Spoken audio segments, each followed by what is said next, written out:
वेदिकेरा YouTube channel पर आप सभी का स्वागत है। नमस्कार। आज हम एक ऐसे विषय पर बात करने जा रहे हैं जो हम सबके अंदर बहता है, लेकिन जिसके बारे में हम शायद ही कभी रुककर सोचते हैं। ये हमारे शरीर का ट्रांसपोर्ट सिस्टम है, हमारा सुरक्षा कवच है और जीवन का सार भी है। आज हम बात करेंगे खून यानी रक्त की। और देखिए, हमारे पास जो स्रोत हैं वे प्रतियोगी परीक्षाओं के लिए तैयार किए गए नोट्स हैं, बिल्कुल सीधे, सटीक और एनसीईआरटी पर आधारित। तो इसका मतलब है कि हमें सिर्फ वही जानकारी मिलेगी जो सबसे ज्यादा जरूरी है, बिना किसी लाग लपेट के। बिल्कुल। आज हमारा मिशन इन नोट्स से खून की पूरी कहानी को समझना है।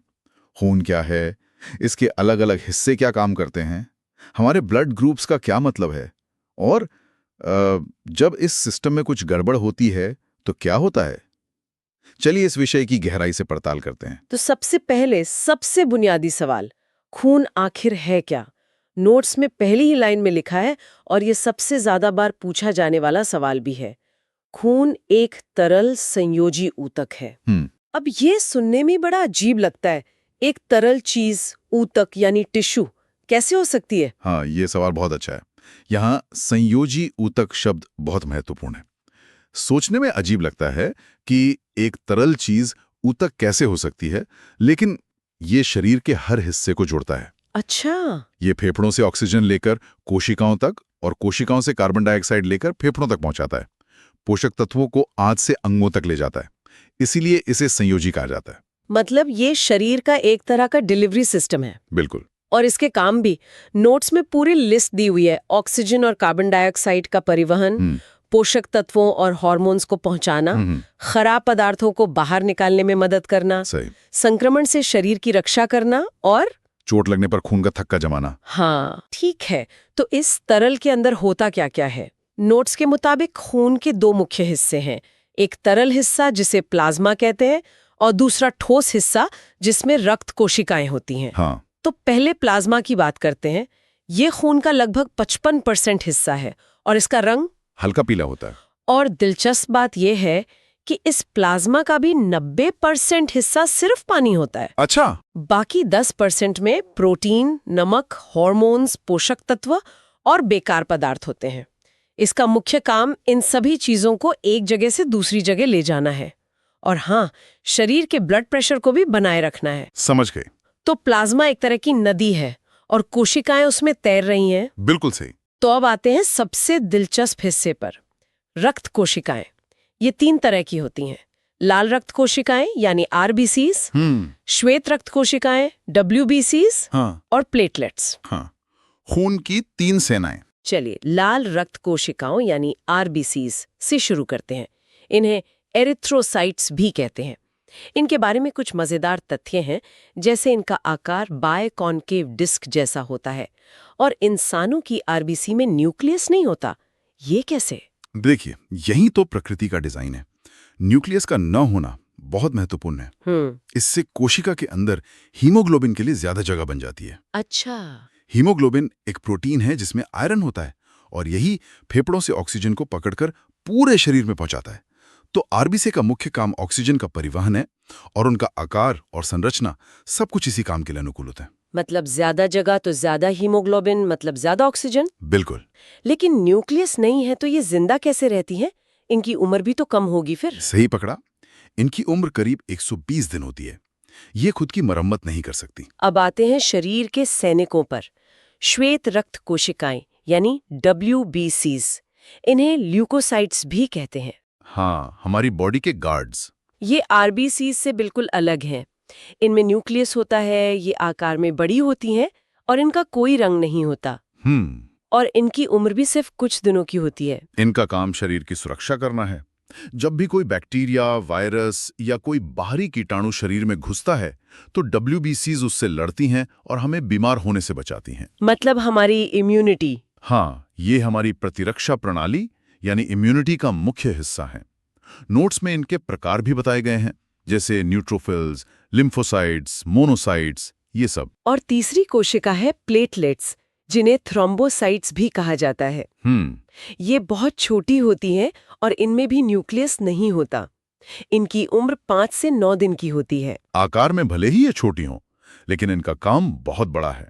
खून का थक्का जमाना। बिल्कुल। जब भी हमें कोई चोट लगती है और खून बहना शुरू होता है, तो यही प्लेटलेट्स वहां पहुंचकर एक जाल बनाती हैं। ये कुछ फैक्टर रिलीज करती हैं जो फाइब्रिनोजिन नाम के प्रोटीन को फाइब्रिन में बदल देते हैं, जिससे खून का थक्का जमता है और खून बहना रुक जाता है। मतलब अगर किसी के शरीर में प्लेटलेट्स कम हो जाए? तो मामूली चोट लगने पर भी बहुत ज्यादा खून बह सकता है। समझ गई। अब उस विषय पर आते हैं जिसके बारे में हम सबने सुना है, ब्लड ग्रुप। यहाँ से बात सच में दिलचस्प हो जाती है। हमारे स्रोत एबीओ ब्लड ग्रुप सिस्टम के बारे में बताते हैं। एक टेबल है जो इसे बहुत आसानी से समझाती है। ब्लड ग्रुप ए में एंटीजन ए और एंटीबॉडी बी होता है। सही। ब्लड ग्रुप बी में एंटीजन बी और एंटीबॉडी ए होता है। ब्लड ग्रुप ए बी में एंटीजन ए और बी दोनों होते हैं, पर कोई एंटीबॉडी नहीं होती। और इसीलिए वो किसी से भी खून ले सकते हैं। और ब्लड ग्रुप ओ में कोई एंटीजन नहीं होता, पर एंटीबॉडी ए और बी दोनों होती हैं। बिल्कुल। यही एंटीजन और एंटीबॉडी का खेल तय करता है कि कौन किसे खून दे सकता है। चूंकि ओ ग्रुप में कोई एंटीजन नहीं होता, इसलिए शरीर इसे बाहरी तत्व के रूप में नहीं पहचानता और किसी को भी चढ़ाया जा सकता है। इसीलिए ओ को यूनिवर्सल डोनर कहते हैं। हाँ। और ए बी ग्रुप में कोई एंटीबॉडी नहीं होती, इसलिए वो किसी भी ग्रुप का खून ले सकता है, जिसे उसे यूनिवर्सल रेसिपिएंट कहा जाता है। एकदम सही। इसके अलावा एक और चीज है, RH फैक्टर, जिसकी खोज कार्ल लैंडस्टीनर ने की थी। अगर ये खून में मौजूद है तो ब्लड ग्रुप पॉजिटिव मतलब RH+ कहलाता है, और अगर नहीं है तो नेगेटिव RH-। और इसका एक बहुत महत्वपूर्ण क्लिनिकल पहलू है। गर्भावस्था में, है ना? हाँ, अगर एक माँ का ब्लड ग्रुप RH नेगेटिव है और उसके गर्भ में पल रहे बच्चे का RH+ है, तो इससे कुछ जटिलताएं हो सकती हैं, जिसे RH इनकम्पैटिबिलिटी कहते हैं। ये जानना बहुत जरूरी होता है। ठीक है। अंत में इस स्रोत कुछ बीमारियों का भी जिक्र करते हैं जो खून से जुड़ी हैं, जैसे एनीमिया, ये आयरन की कमी से होता है, मतलब हीमोग्लोबिन की कमी। हाँ, जिसका सीधा संबंध RBC से है। फिर है ल्यूकीमिया, ये ब्लड कैंसर है। ये अक्सर WBCs का कैंसर होता है। हीमोफीलिया, ये एक आनुवंशिक बीमारी है जिसमें खून का थक्का आसानी से नहीं जमता। मतलब प्लेटलेट्स और क्लॉटिंग फैक्टर्स से जुड़ी प्रक्रिया में गड़बड़ी। और थ्रोम्बोसिस, इसमें खून की नली में ही थक्का जम जाता है। हाँ, अगर हम इन बीमारियों को अभी चर्चा किए गए घटकों से जोड़ें तो समझना आसान हो जाता है। बिल्कुल। तो आज हमने खून के बारे में बहुत सी मुख्य बातें जानी। संक्षेप में कहें तो खून एक संयोजी ऊतक है। RBCs हीमोग्लोबिन की मदद से ऑक्सीजन पहुंचाती हैं। सही है। WBCs हमें बीमारियों से बचाती हैं। प्लेटलेट्स खून का थक्का जमाती हैं, और प्लाज्मा इन सब को लेकर पूरे शरीर में घूमता है। बिल्कुल। ये सभी तथ्य हमें एक बड़ी तस्वीर दिखाते हैं कि हमारा शरीर कितना जटिल और कुशल है। और यहाँ एक विचार छोड़कर जा रहा हूँ। बताइए। हमने जाना कि लाल रक्त कोशिकाओं और प्लेटलेट्स में न्यूक्लियस नहीं होता, मतलब वे खुद की मरम्मत नहीं कर सकती और उनका जीवन काल बहुत छोटा होता है। इसका मतलब है कि हमारे बोन मैरो में हर सेकंड लाखों नई कोशिकाएं बनाने की एक विशाल फैक्ट्री चल रही है। शरीर के ऊर्जा और संसाधनों के प्रबंधन के बारे में ये निरंतर निर्माण और विनाश का चक्र हमें क्या सिखाता है, इस पर सोचिएगा जरूर।